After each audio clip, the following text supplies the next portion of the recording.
It's time to reboot your credit card with Apple Card. Apple Card is a different kind of credit card.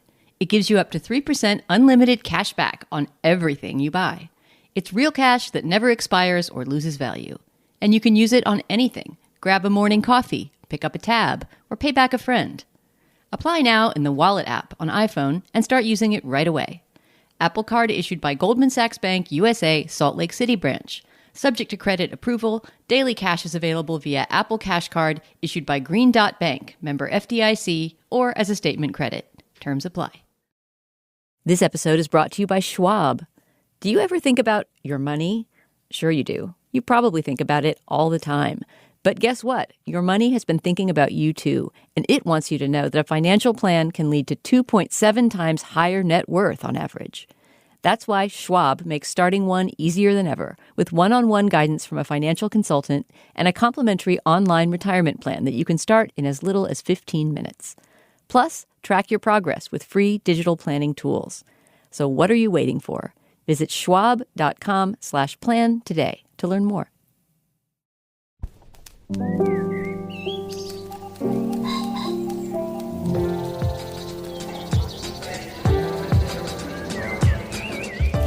I'm Stephen Metcalf, and this is the Slate Culture Gabfest Oscars Are Back, baby edition. It's Wednesday, March 15th, 2023. On today's show, well, we marched to the Oscars, didn't we, for months, in fact, and we finally got there. We discuss winners, losers, snubs, surprises, ratings, and as always, the state of the cinematic arts. And then relatedly, I'd argue relatedly, it's been the golden age of TV for the better part of, 20 years, since 25 years almost, since Sopranos. Peak TV, it's called, streaming, novel on film, gourmet TV, on and on. Well, it's over. Welcome to Trough TV. We discuss a wonderful piece in Slate by Slate's own Sam Adams with Sam. And finally, welcome to Dystopia Part Nth. We discuss bold glamour and super sophisticated beauty filters, destroying the sense of self yet further. Joining me today is Julia Turner, the deputy managing editor of the LA Times. Hey, Julia. Hello, hello. And of course, Dana Stevens is the film critic for Slate.com. Hey, Dana. Good day. Yeah, it is a good day. I'm psyched to talk. All right, well, the Oscars were this past Sunday. Among the many headlines are a bump in the ratings. We will discuss that. But of course, the big story you have to think is the virtual sweep of Everything Everywhere All at Once. There's so many aspects of this to get to, but let's just start with a clip. One of the best moments of the night, I think most people agree, was when Ke Huy Quan won Best Supporting Actor. Of course, he was in The Goonies. He was in Temple of Doom, I believe, the Indiana Jones installment.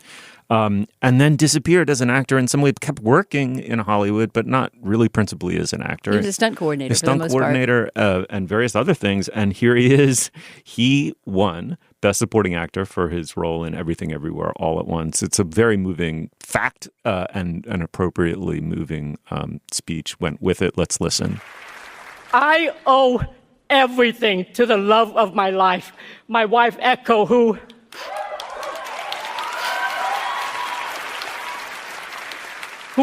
month after month, year after year for 20 years told me that one day my time will come.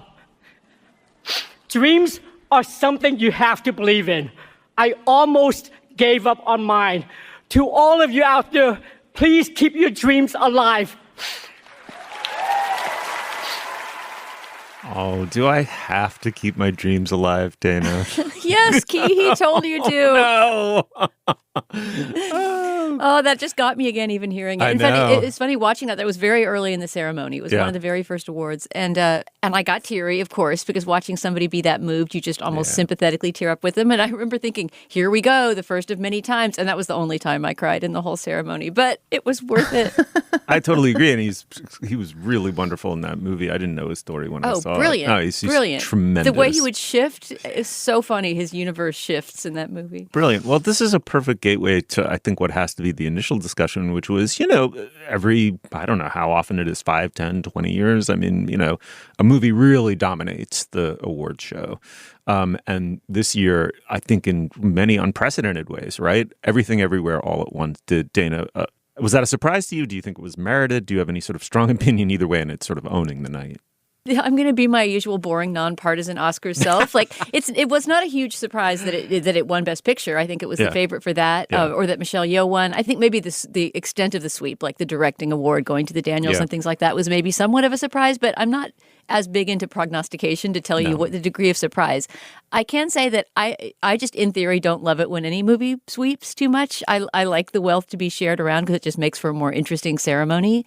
And while I really enjoyed the experience in the theater of seeing everything everywhere, I mean, it wasn't on my 10 best list for the year. I think I'm not one of the people who was going around really cheerleading for it to do incredibly well in award season, but I'm happy to see it, especially in those acting categories, do so well. That to me was not the most fun part of the night. I honestly think that the framing, the fact that the Oscar ceremony felt like a normal, real ceremony, with the sort of, people sitting in an amphitheater instead of in a train station with cocktail tables in it. I mean, there have just been so many years where, for understandable reasons, Oscars so white, Me Too, the pandemic, the Oscars has felt so off and so strange that it almost feels like it's, happening in a virtual universe, people zooming in to get their awards or whatever. So there was something, I mean, as retro as it may be, there was something for me kind of grounding about the fact that there was a guy in a tux, not that it has to be a guy, but whatever. There's a host,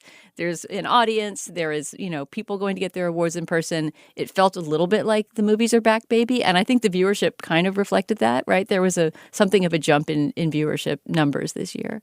Well, Julia, let me just start here. Dana is this towering paragon of Kantian disinterest, and so she's not disappointed or moved when something wins or loses. No, I have responses, which I'll get to, but it's more that I don't wave pom-poms for a movie at the Oscars. I feel like for a critic, that's almost unseemly. I really do. I feel like professionally, we have to have a little bit of remove. Absolutely, and I was just being juvenile, but let me continue being juvenile, which is, Julia, you're on the related side of that, not opposite side of that, but you're an editor and you regard this with a certain professional distance. But was any part of you disappointed or elated or not really by what transpired? Yeah, I mean, it really felt like the first quote unquote normal Oscars since the pandemic, in that the energy of the room really was about movies. And that felt nice and also boring, but nice in a funny way. And I was sort of interested that the ratings went up. I was surprised that the ratings went up. And I think a fair question is, did the ratings go up because of the absolute shocking debacle of the slap last year and then the total failure of the Academy or any producer to do anything about it? Were people tuning in to be like, is something crazy going to happen again? And, when nothing crazy did happen, are they going to not watch next year? I guess we'll see. But I don't know. I think people were I think it was like a good crop of movies, like a very varied crop of movies. One of my favorite moments was Sarah Polley winning for her adapted screenplay for Women Talking, which was a great high point in the night for me. I don't know. It just was like a normal Oscars. Aren't we disappointed that normalcy is now this standard that gets us to feel some optimism for both the Oscars and the movies? I mean, yippee, it's up 12% from last year. There were 40 million viewers in 2013. There were 30 million in 2019. And right now we're celebrating it being at 18.7. In my lifetime, I mean, it was you could say it's a 30-year period, whatever it was, but they've gone from utterly central to like the common dream life of the country or whatever you want to say to something of a marginalized popular art form, or rapidly marginalizing compared to what they were. And the Oscars have gone from juggernaut, like I used to brag every year 1 billion people are watching, which was a bullshit number, and they should have been called on it then. It's nothing like that and never has been. But now they're the little engine that could. The fucking Oscars? Isn't that no sense of deflation? I don't know. I mean, but isn't that just a huge change in the way we watch TV as well? I mean, totally. There were 4 things on TV at the time, so you're going to watch the Oscars because it's that, or a rerun of Cheers or something. Right, and now it was the Last of Us finale, right? I mean, HBO dared to like directly counter-program the Oscars, which was unthinkable in the past. And then also, you can watch the highlights on YouTube the next day. There's no necessary premium or whatever. There's no sense of urgency to watching it live. All of that I totally get. But it's just amazing to me how the standards have really shifted. Yeah, I mean, I guess I've got Stockholm syndrome or something, because I did feel cheered by the viewership numbers going up and by the sense that people seemed excited. You know, something about Everything Everywhere's Win that is really important is that that movie was both a really popular original movie, right, that brought people into theaters in this post-pandemic era, right, and now a movie that is getting all kinds of prizes and acclaim. So that could be something good for the movies in and of itself. Although I do fear that we're going to start seeing knockoffs, right? There's going to be sort of like the bad Everything Everywhere knockoff. I warn you right now, somebody is out there trying to pitch that script. Oh, no doubt. Yeah, I mean, Justin Chang, our wonderful critic, wrote a really sensational essay about, you know, kind of wishing all year that he'd loved Everything Everywhere all at once in the same way that many people did, and about what struck him as kind of wanting and conservative in the film. And it's a great, great piece. And it's been fun to see folks engage with it in the last couple of days. But I'd also, you know, I feel like it's kind of a victory for the Oscars. I mean, I'm oversimplifying his argument, but which is basically that it's pretty sentimental, feel-good family drama underneath all of its hot dog fingers and its freneticness, that it's a pretty conservative and traditional, heartwarming family tale. But, you know, the Oscar Best Picture has been hasn't always been the highest piece of art, right? It often can have sentimentality or appeal to certain threads of conservatism in Hollywood. But great, like let the slightly conservative film be, you know, full of amazing acting opportunities for talented artists of color who haven't had the careers that should have had, and for, you know, kind of up and coming directors in a small studio. Like, that's just, you know, even if the film is not the be all end all, or not something to unreservedly admire in the way of some potential winners. What a great story! Like, what a great night! Like, just the narrative of it is feel good. Agree. I mean, that movie is so good for the movies, you know, for the future of the movies, and that makes me feel heartened. What did you guys think of Jimmy Kimmel? I thought that, you know, it's kind of handed a tough gig, which is coming in after this really scandalous event. Indications were, at least in the Times piece that I read, that he was encouraged strongly to not talk about it. He addressed it, and I thought was very funny about it. I mean, I agree that there's sort of this, now that nobody knows what either the Oscars or movies are anymore, there's a reversion to sort of golden era Hollywood elegance and elan, or whatever you want to call it. And I thought he was good for enacting the role of the traditional host of, like, cheeky but not savage at all. Not savage, exactly. Bob Hope was my note on him. I wrote Bob Hope in my notes. And not Ricky Gervais, right? Like, he wasn't there to tell Hollywood to its face, you know, what it should think of itself. So I thought he was good. What'd you think, Amy? Yeah, I mean, to me, as I started off saying, the main thing was that there was a unitary host, you know, which gave it a sense of coherence and strangely made it feel shorter to me. I mean, obviously it's long and it ran long, and I sort of didn't care that it was long. It was, like Julia said, sort of boring in a pleasant, familiar way. But I think it makes it feel much longer when you're sort of at sea and different hosts are wandering in pairs, as they have in recent years. So I thought he did a fine job by just sort of being there and keeping it together and, you know, not getting slapped. You know, despite my having said that I'm this wondrous, nonpartisan Olympian judge of the Oscars, I did have a nemesis, and I almost always have a nemesis. I have it in critics voting, too. Just the movie I'm trying to block from getting any recognition because it makes me angry that it exists. And this year it was definitely The Whale, which Brendan Fraser ended up winning Best Actor for. If it's going to win anything, yes, it should certainly be the award to him, because he is... This actually really, really brings me back, and I think I even mentioned this in my review of The Whale on Slate, which if you want to hear my full-out raging pan, you can read that. But it reminds me of Joaquin Phoenix winning for the Joker. You know, it's like, what do you do when an indisputably gifted actor wins for bringing the only spark of, you know, humanity that there is to just a movie that is really not just bad, but sort of wrong that it exists, you know, like in the evil category. And I think both Joker and The Whale, especially The Whale, fall into that category for me. And I mean, I won't even get into all the reasons why. Like, we'll shelve for the moment questions about fat phobia and the fat suit and representation, all of that being central to, reasons to despise The Whale. But it is just a bad movie. It is boring. It is bathos filled. It is just dumb. We didn't talk about it on this show because we kept on putting it off, saying, we don't feel like seeing it this week. And then he sneaks up on us and wins Best Actor for it. It's not that I begrudge him that. And I'm really happy that he has work again. I'm happy he's back in the industry. I think he's wonderful. And I think that things that have happened to him are unconscionable.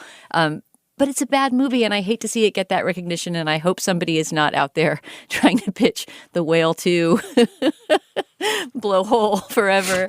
I will say, not to stomp on his moment, but his speech was so bad. Like, all the stupid shit his speech was so embarrassing. Oh, God, I blocked it. His speech was so embarrassing. They were on a boat. There were anchors. I'm grateful to Darren Aronofsky for throwing me a creative lifeline and hauling me aboard the good ship, The Whale, that was written by Samuel D. Hunter, who is our lighthouse.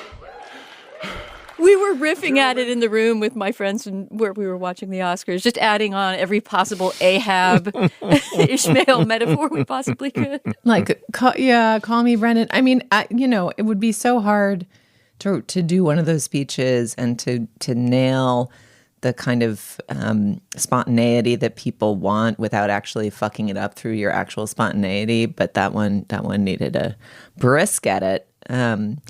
That felt like a sour note, that film getting some awards. There was also an interesting tension building through the night when All Quiet on the Western Front won so many technical awards, when it felt like maybe it was going to upset Everything Everywhere All at Once. And then I think the momentum shifted at the end in a useful way. And other notable moments for me, one was the upset of Angela Bassett in supporting actress, and Jamie Lee Curtis is, also a wonderful actress with a long career who deserves recognition.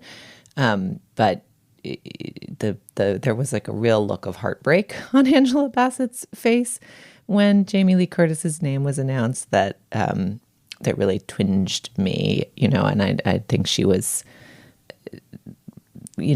how we feel about people, quote, wanting it. That's the other thing that seems difficult for these actors. Like, you're supposed to want it a lot and take it seriously, but not so much that it's unseemly. And there was just this moment before Bassett reset into applause and whatever else of just like, oh God, everyone said that was going to be mine. That was tough. Yeah, I mean, I think the common wisdom was that the two Everything Everywhere nominees would split the vote and that Angela Bassett would get it. And especially given, how non-Black the slate of acting nominees was. I mean, it was not all white either. There was obviously a lot of, Asian representation going on, including, Michelle Yeoh setting a record.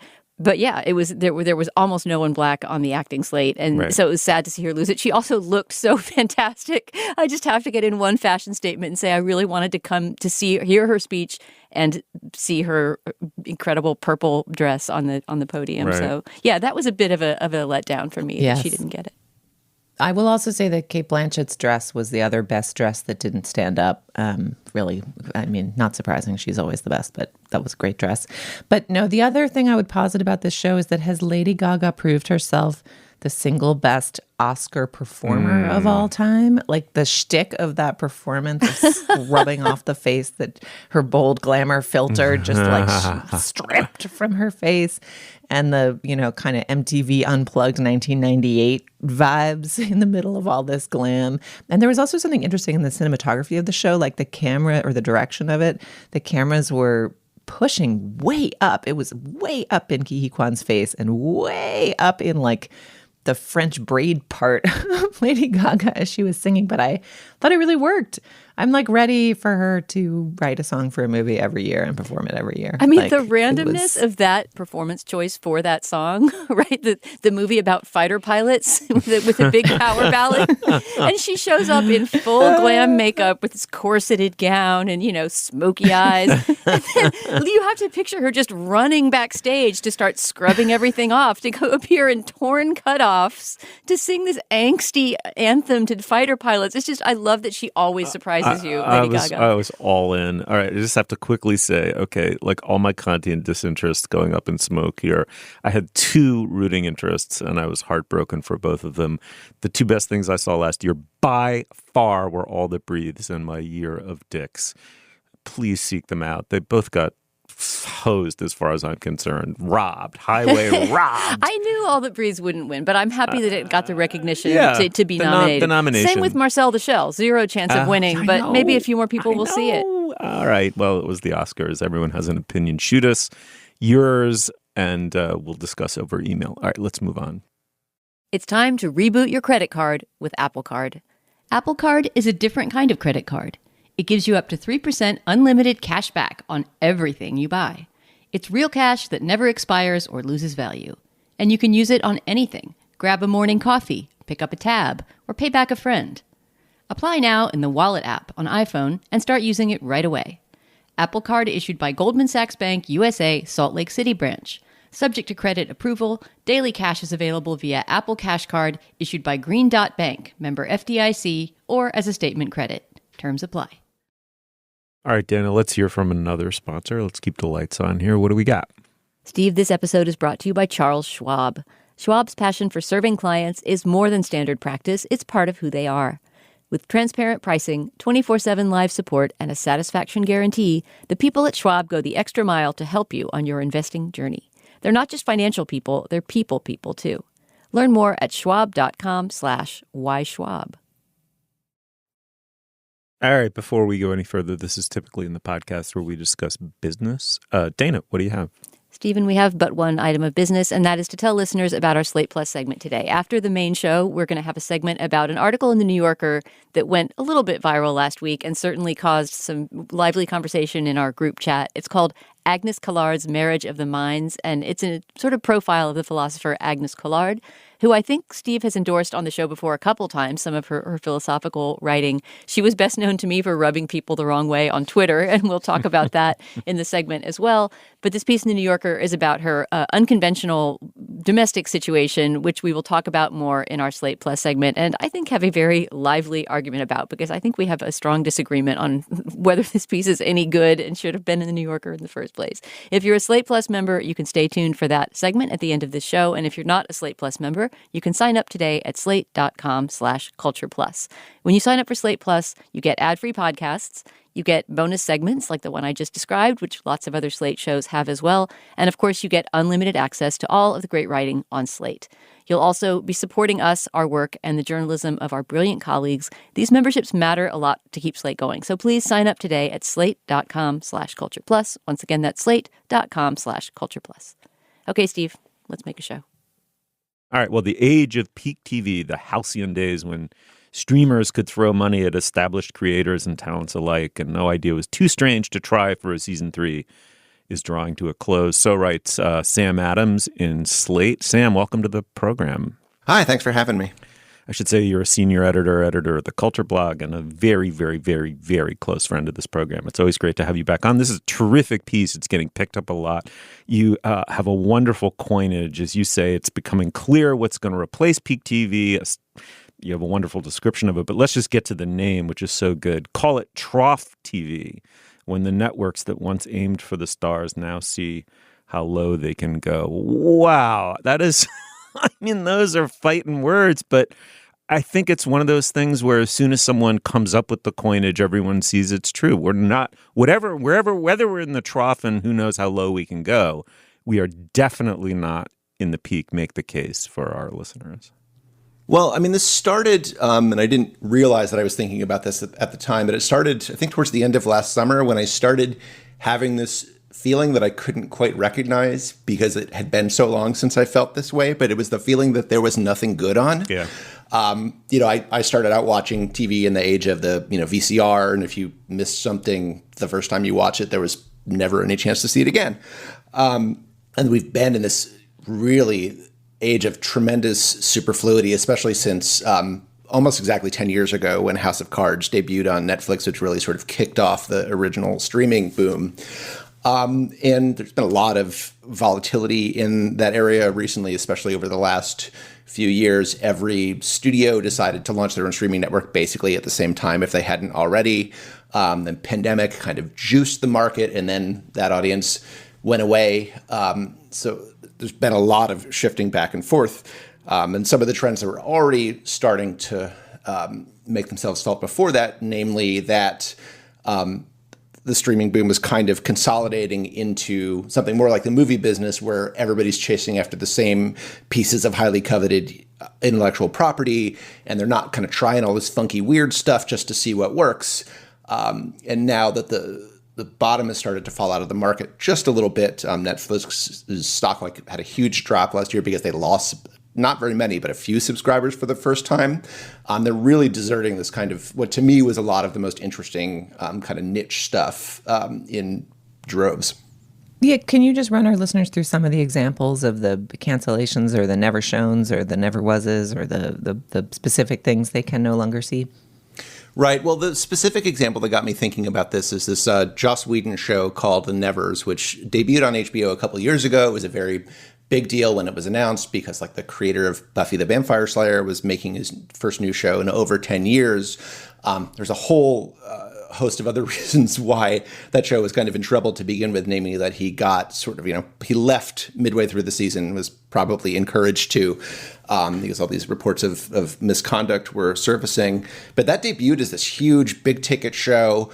They put half a season up, switched showrunners, and then it came back in February, and because of all these changes behind the scenes at HBO, namely that Warner Brothers, its corporate parent, had a new head, the show was taken off HBO and sold off to the streaming network called Tubi.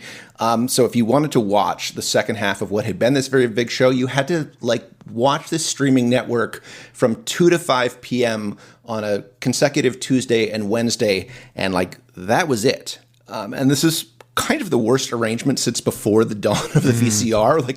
This is the kind of inconvenience that we aren't supposed to suffer anymore. And I just feel like a lot of things that streaming was supposed to do away with are now coming back. Shows are not only getting canceled, in their prime, even if they have a ton of really rabid fans, but also some of them are starting to disappear. The Arrested Development revival, which was such a big deal when Netflix put it on their service 10 years ago, the episodes that were originally produced for network TV are coming off Netflix and going somewhere else. The 2 seasons that were made for Netflix are going off Netflix and apparently not going anywhere. They're just kind of gone. HBO, among other networks, has been removing streaming series from the service, and because there's no more physical media, those are just gone. They've also been canceling shows that they have already renewed and in some cases produced entire seasons of. Things are just getting kind of nuts, and it's both very new and very familiar. It seems like, in a way, streaming is going back to a lot of the characteristics of the TV industry that we thought we had put behind us. Are we going back, though, or are we going forward to something new? My hope would be that maybe there's a little bit less of everything, but it's unlikely that we're going to go back to pure broadcast, lowest common denominator has to appeal to everybody in order to get made. I do think this last decade has shown such a range of possibility for TV, and the notion that companies no longer want to lose a ton of money competing to gain subscribers and are reassessing the subscription business, it doesn't feel to me like it's necessarily going to erase everything that the business and creators learned about what kinds of shows could be made and find audiences. Am I hopelessly naive? No, I don't think you are. One of the things I tried to get at in the piece, and this is sort of a little farther down in it, I do think this feels to me or looks to me like a reversion to the mean, but it is not the same mean as it was before. There are some things that have changed about the TV business or the streaming content business or whatever we want to call it now for the better, and I don't think they're going back. For example, the sort of more niche focus of streaming, and also the being more sort of aware of algorithmic insights, this really direct pipeline to who is watching and what, has wiped out some of the old, often very, racist and sexist TV business assumptions about like who TV is quote unquote for, who will actually watch, who will watch a show about what people, especially if those people don't look or sound like them. A lot of that is gone now. TV is much more diverse, both in front of the camera and behind it. And that I think that's obviously a good thing. And I don't think that is totally going away. But I do think there is a kind of consolidation going on in some of the things that the streaming industry, when it was more kind of young and volatile, was willing to take a chance on. I think a lot of those chances are not being taken now. Yeah, that was what I wanted to ask you about, Sam, as much as the business side of Trough TV, which I think you described really well, is the artistic, aesthetic, creative side of this moment in TV. And I thought the worst augury for the future that you wrote about in this piece was the fact that AMC, which, as you point out, is the former home of both Mad Men and Breaking Bad, like two of the most acclaimed, innovative shows, are now developing half a dozen spinoffs of The Walking Dead. It just made me feel like, TV is going to become what the movie industry right now is, which is just this desperate mining and remining of the same pieces of intellectual property. Well, but, it's not like Vince Gilligan can't find a home for his next show. He's just going to do it with Apple, which has a lot more money than AMC does right now, because they don't make their money from streaming subscribers. They make their money from phones, so they can still afford it. That show is going to exist in the world.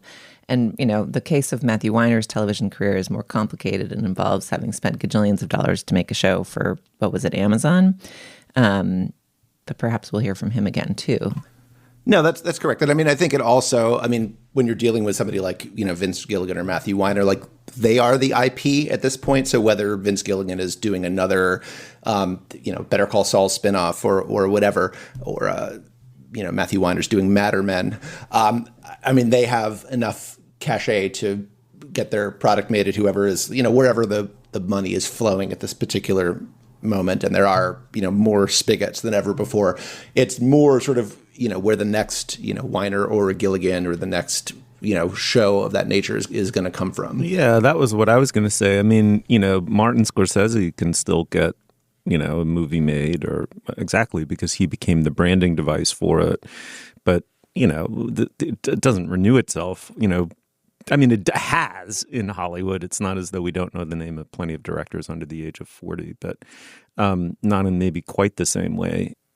One of the things that happened is the term peak TV, which we've come to think of as this sort of qualitative thing that, TV is better than it ever has been, was originally coined by John Landgraf, who's the head of content at FX, just as a purely like quantitative descriptor, just of, there are more TV shows. And his point was, we're going to hit peak TV. We're going to have as many TV shows as we can possibly have.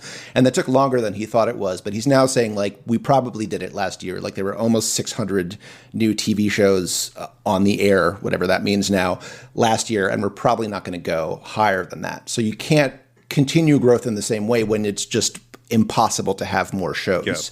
Yep. So that, some contraction is just inevitable at that point. And that changes the logic of what gets greenlit, what you spend your money on, what gets continued across the board. Yeah, Sam, something that occurred to me as you're describing what Landgraf meant by peak TV in the first place is that is certainly, I think, experientially how it hits me as a viewer, and as somebody who is discussing a new TV series every week. And we've talked about this before, as we're picking topics for the show, like this is just a fire hose. We've talked about so many TV shows that are kind of okay.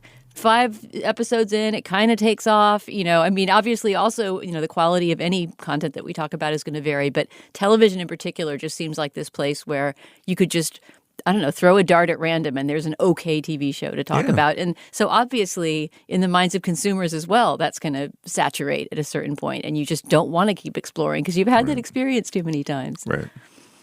I do hope that this contraction in spending, perhaps this is a naive hope, but in some ways Hollywood was making too many things for them to be good.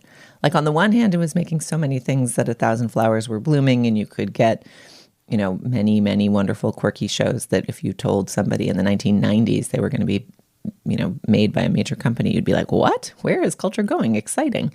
But also reporting out here, you hear tales of these companies and streamers that sort of barely have a development process, and like the machine was sort of going too fast and juddering in crazy ways is another thing I've heard from folks involved in it. So, maybe this correction doesn't have to be a total abandonment of televisual excitement. All right. Well, unfortunately, we are out of time. We could talk. I mean, the good news is, Sam, we're going to talk about this repeatedly. It's just this is an evergreen. But for now, we got to wrap it. Your piece is wonderful. It's up on Slate now. It's called Peak TV is Over. Welcome to Trough TV. Thanks a lot for coming back on the show. Thank you.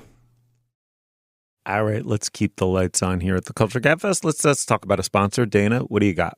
Stephen, this week's podcast is brought to you by Progressive Insurance. A lot of listeners right now might be multitasking as they hear us talk. They might be driving, cleaning, exercising, maybe grocery shopping. But as long as they are not in a moving vehicle, there's something else they could be doing, and that is getting an auto quote from Progressive Insurance. It's easy, and you can save money by doing it right from your phone. Drivers who save by switching to Progressive save nearly $700 on average, and auto customers qualify for an average of 7 discounts. That's discounts for having multiple vehicles on your policy, being a homeowner, and more. So just like your favorite podcast, Progressive will be with you 24/7, 365 days a year, so you're protected no matter what. Multitask right now. Quote your car insurance at Progressive.com to join the over 29 million drivers who trust Progressive. Progressive Casualty Insurance Company and Affiliates, national average 12-month savings of $698 by new customers surveyed who saved with Progressive between June 2021 and May 2022. Potential savings will vary. Discounts not available in all states and situations. All right, and now a word from our other sponsor. Dana, what's up? Stephen, Macy's is committed to creating brighter futures for all and empowering a new generation of leaders. That's why they're continuing their support of Girls Inc. all through March. Your online or in-store donation will help fund education and career readiness programming, inspiring all girls to be strong, smart, and bold. Give back and learn more at Macys.com/purpose. That's Macys.com/purpose. All right, well, it was bound to happen, right? Beauty filters have been around on social media sites as kind of add-ons to Snapchat and Instagram and on and on and on for a while, but they were certainly moving all along in the direction of super, super sophisticated technology. And basically the ability to self-deep fake was on its way inevitably. As I understand it, there's been a leap, presumably using AI, cutting-edge AI, though I don't know that anyone quite yet knows how bold glamour a TikTok add-on achieves its rather stunning effects. But it's like basically they're taking your 2D face and then cross-referencing it with a massive database of images, then creating a 3D mesh. I mean, but it's the point is that you get a dynamic, real-time, moving image of your own, massively filtered and therefore recreated and made, I don't know, into a much more traditionally attractive, glamorous face in real time. Julia, it kind of freaks the F out of me to watch it. What about you? So I will cop to being the person who suggested we do this topic because, as you mentioned, filters have existed for years. There were filters on Snapchat. You could have puppy dog ears. People could have flower wreaths. People could dance with Shrek. The notion of having a computer widget that adds something moving and sort of fun or fun-esque to your moving image in some kind of media format is, okay, fine. That's been true for a while. Then there are kind of Photoshop technologies like Facetune that people use sometimes in publishing their own images and selfies on social media, which kind of are the equivalent of the old Vaseline lens of smoothing out your skin. And anyway, there's all kinds of ways to tinker and tweak your appearance, and we haven't discussed them much because none of us are people who put our faces out there very much in any form, tinkered with or not, in our social presences, if we even have them. But there was a set of smoke signals coming off of the conversation around bold glamour that really intrigued me. People who are very familiar with filters and have been using them a lot for a long time seemed deeply freaked out by this filter and by how realistic it was and how kind of glitchlessly it followed your face around while you made weird expressions. And so I thought it was worth checking it out, especially in light of the conversations and reporting that have happened in the last couple of years about the impact of social media and these filters on children. And I was struck by a couple things. One, in my naivety about filters, my reaction to this filter was not, whoa, this is so realistic. I could use this in all my Zooms. It was like, disgusting. I look like a freak Kardashian. Gross, gross, gross. Get this off me. Like it did not feel, I mean, I guess if I were the sort of person that was already doing like crazy contours, like if I was already wearing a full face of spackle every day, maybe this would save me the time of doing that, but it was so alien to my actual look that I just kept making. It's like, what happens to a face if you digitally fake a certain culturally accepted type of quote unquote beauty, but then that face makes only repulsed and disgusted expressions. So I have like a lot of screen caps of me being like, oh, like looking like I'm about to puke, but also like I'm a Kardashian. So that was my initial encounter with it. What did you guys make of it? I mean, I feel like I have reporting from the field on this one because a lot of the alarm about this filter and the potential damage that it could do to young girls, it has to do with, the idea that it would create body dysmorphia because you desire that face so much. And I was delighted to learn after playing with this with my teenage daughter. We just got on her TikTok and put the filter on there, and both, like you, Julia, made tons of weird faces, sort of trying to shake the filter, seeing from different angles what it did to us. And I mean, I think I, like you, was vaguely repulsed. My daughter was basically bored, and that made me feel good about her mental health. She loves glamour and makeup, and I thought that at the very least, we would sort of have fun with it for 15, 20 minutes. She wanted to maybe pose for 3 pictures. And then it was just sort of, yeah, it's a filter. It's a beauty filter. I've seen it before, Mom. And I was saying, well, yeah, but isn't this a special one that has all these qualities? I was trying to get into the 3D mesh thing that you just described, Steve, like that it follows your face, I think, and tracks it more realistically than earlier ones. And she just sort of shrugged it off. So maybe it is possible that some kids who have grown up with these filters and followed them from Snapchat dog-ear days through Facetune days to this more sophisticated AI version are just over it. And, she was saying, yeah, it looks like me with lip filler. Great. Exciting. Right. There is something refreshing about like the really younger generation's ability to treat what to fuddy-duddies like me seems like a Orwellian dystopia as just simply banal and like old hat, and like they don't have such a distinct sense of a public self and like a hoarded private self that shouldn't be made public. That the idea that the Chinese are like data robbing them blind on TikTok really doesn't seem to bother them. I mean, they're just blasé is sometimes just a very, very powerful political weapon in some sense. Like you're just like, yeah, I don't give a shit. Like and that my kids definitely have moved in that direction when it comes to a lot of social media. It's not linear. You sort of draw out, okay, you go from MySpace, Friendster, Facebook, Instagram, blah blah blah. The boot on the face of humanity for all of the. It's like that's not really the way the line is drawn. Actually, where it ends up going is boredom, saturation. Now it becomes stale, right? It's the one thing it can't survive is its novelty effect wears off, and the novelty of novelty itself wears off, or achieving novelty in that space.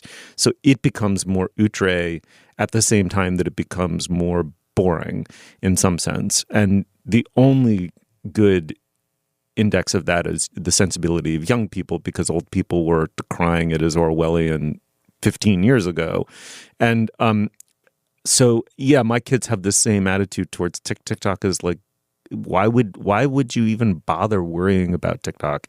It's this boring thing that the cool kids are evolving beyond it. Well, to clarify, my daughter is on TikTok all the time. No. I think she just doesn't do a lot of selfie posting and, beauty filtering and stuff like that. Yeah, I mean, it's like heartening to hear that your children are not ruined. Like, so my daughter is, nearing 2, but acts like she's 10, and like, because she's only around 10-year-olds and grown-ups, and she just like wants to climb chairs, she wants to drink out of a real cup, she wants to speak sentences like she's at Molly UN, like she's just she's like curious. She's curious, and she'll be also, ruling like, over us all before she gets to elementary school. So true. I'm like, I'm not worried about her self-esteem. I'm like worried we'll all be crushed by her self-esteem on some level. She's like amazing, but also I was playing with the filter, and she's at the age of being sort of fascinated by phone and what's on the screen, and she wants to come over and poke it. And I had this like feeling of panic as she was coming close to this phone that was reflecting me with this like pout, this kind of like angry pout that the stern eyebrows and the plump lips give you. And I felt like I had a gun. Like I felt like that sharp pang of parental danger. Like, oh, I don't want her near this. Like, I don't want her to see this at all. I don't want her to even know that face. Like, I don't think she's ever even seen a face like a Kardashian face. Like, there's no media of that type in our home. But it just felt, I don't know. Like, how'd you do it? How did your daughter end up okay? Like, I remember the time in my life when I thought about what I looked like and cared and worried, and like I remember being a teenage girl and staring at the mirror and thinking I was hideous for all of these traits that I now think like, well, those even aren't the ones that are hideous. Like I don't care about the traits I have that are more towards the hideosity end of the spectrum, but like to the degree that I was worried about them, I was worried about the wrong ones. Like I don't know, it does matter when you're a little girl. It's so terrifying to me. Yeah, I mean, I didn't mean to say by noting that I was surprised by my own daughter's boredom with it that like, this is fine. I mean, I do find this filter dystopic and worrisome, and I think I would have worried more about it if she were younger and maybe in a period of vulnerability or low self-esteem. And there are plenty of kids who are experiencing it in that place in their lives and in a complete vacuum maybe of, their parents or anybody else offering input. And I wouldn't be surprised at all if the use of this filter, which apparently went viral on TikTok as soon as it was released, led to some crises in self-esteem among young girls. And it's painful to contemplate. So, but I say that also recognizing that I'm a person who doesn't know from TikTok and beauty filters and, face tuning and posting selfies. I know only very glancing contact with that part of social media. So I think that I'm basing my lack of panic about it on a single anecdotal case that is not typical. Yeah, I mean, I think part of what perked up everybody's virtual dog ears about this one, too, is that the thing that was invisible to me as a non-experienced filter user of just how much better this filter is than, the other filter I found that made me have freckles and red hair. But it was true when I moved my face, the freckles sort of trailed my face's movement like a little visual ghost image, kind of. Like I could sort of start to see how this one was much more accurate and uncanny. It's obviously that people might start to make filters that are much less dramatic than the like bold glamour look that are as glitchless and realistic, and maybe they'll propagate off of TikTok, and maybe that will be a thing you can do on Zoom or a thing you can do in our increasingly virtual world. Like the question of what's next, I think, is also part of the are we at a cosmic tipping point feeling about this kind of goofy TikTok filter that feels similar in some ways to the ChatGPT conversation of like, whoa, this is an exciting novelty that also portends God knows what. Like, I think that's that sort of increasingly porous border between truth and fantasy that feels thrumming with ominous electricity, I think, is part of what makes this filter seem so menacing. All right. Well, this is definitely one where feedback from listeners would be really interesting. Where is this technology going? Is it giving us a sense of dysmorphia? Are the adepts of unreality in Silicon Valley and elsewhere undermining our, human essence, or is it just harmless fun? Talk to us. We'd love to hear it. Let's move on. It's time to reboot your credit card with Apple Card. Apple Card is a different kind of credit card. It gives you up to 3% unlimited cash back on everything you buy. It's real cash that never expires or loses value. And you can use it on anything. Grab a morning coffee, pick up a tab, or pay back a friend.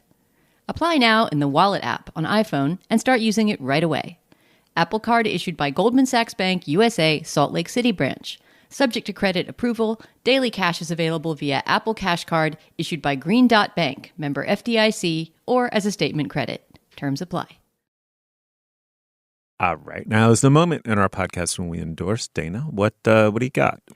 Steve, throwing back to our conversation on the Oscars and my nemesis movie, The Whale, I'm going to endorse a blog post. I guess you would call it a blog post. That feels like an old-fashioned word these days. But yeah, a post from the writer Lindy West, who is a comedian and writer and longtime fat acceptance movement activist who wrote just the most hilarious, I want to call it a recap. It reminds me of an old Television Without Pity post, if either of you remember that site from the early 2000s, sure, yeah, where they would just exhaustively recap a TV show, going through every single detail, every prop, every plot point. This post does that with The Whale from the point of view of a fat activist watching, Brendan Fraser lumber around in this 300-pound fat suit. It is so funny, savage, mean. I don't even know how to describe it, but it is hilarious and it cannot be equaled. It made me really miss the days when Lindy West used to write regularly for the New York Times. The name of her Substack is Butt News, Buttnews. And the post on The Whale is called, to give you an idea of her scabrous tone, Fat Suit Fart Attack, The Whale. The subhead being, I deserve $120,000 for watching this movie. So I hope people will go down that whale spout hole and enjoy Lindy West on The Whale. Brilliant. Julia, what do you have? Well, I'm just still coasting off the high of having like an obscenely fun Los Angeles weekend that involved like a perfect salad plucked from the ground and a beautiful misty day and, laser tag in the valley where various celebrities were in tow with their children. Not at my own laser tag event, but laser tag in the valley is popping off. Don't let anybody tell you different.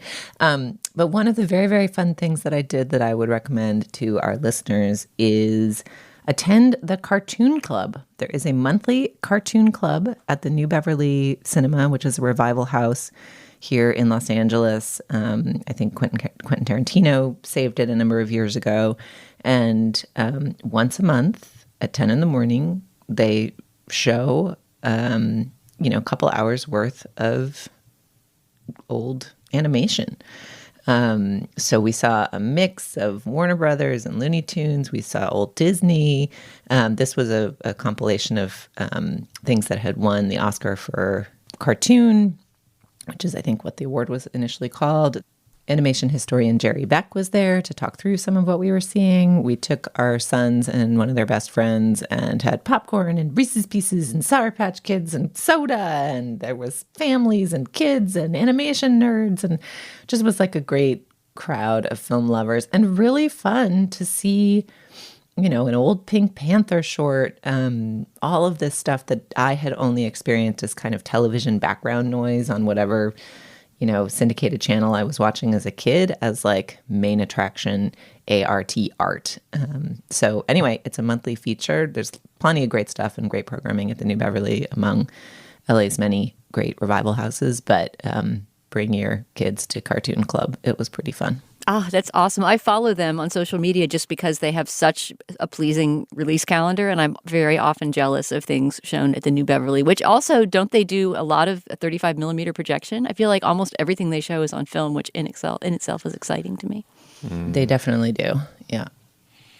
All right. Well, for my endorsement this week, I went down to Miami for the weekend to visit a friend. I've never spent time in Miami. I'm not super psyched to be in the, People's Republic of Ron DeSantis. But Miami is, God, it's really its own thing in a way. And so much of what I'd read about it and heard about it turned out to be true. It's like energy. I don't know, man. I really enjoyed it. And but I didn't really know where to go. So I texted old friend of the program and of me, Jen Ag, and she gave me a raft of amazing recommendations, including Lagniappe. Isn't that one of your pet words, Julia? Lagniappe. Oh, I don't think of myself as a lagniappe, but love a lagniappe. Wait, what is a lagniappe? A lagniappe is it's like a baker's dozen, right? It's like you get the extra little gifty you buy a dozen of something and they throw in a lagniappe. Is that right? Yeah, it's like a little extra treat. Yeah, a little extra treat. Anyway, lagniappe it's like a kind of basically a semi-self-serve, gigantic outdoor mostly open air jazz club, though the non-open air part of it is really cool. It's like just a really nice piece of Brooklyn DNA introduced into the body of, Miami, and it just incredibly chill, incredibly diverse in age, which when you hit mine is really nice, that there's just all kinds of people assembling in this space in a very chill way from, I think, all parts of the city. And it's just young all the way down to 6 months old and old all the way up to octogenarians and elegant. And it just basically an incredibly simple menu of grilled mahi-mahi, grilled salmon, just like 3 or 4 things off the grill that you can select. You get it on a paper plate. You can buy a bottle of wine up front or do it by the glass, and you just sit and chill for hours.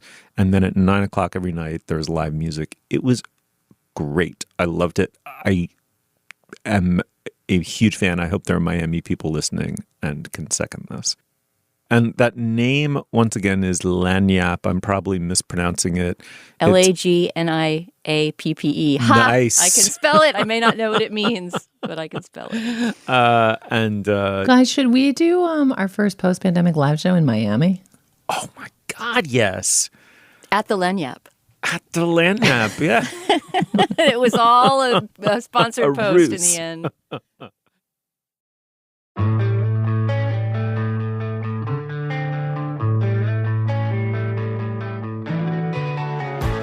Thanks, Julia. Thanks, Steve. Thanks, Dana. It's a pleasure. You will find links to some of the things we talked about today at our show page. That's slate.com/culturefest, and you can email us at culturefest@slate.com. Our introductory music is by Nicholas Bertel. Our producer is Cameron Drews. Our production assistant is Yesica Balderrama. For Julia Turner and Dana Stevens and Sam Adams, I'm Stephen Metcalf. Thank you so much for joining us. We'll see you soon.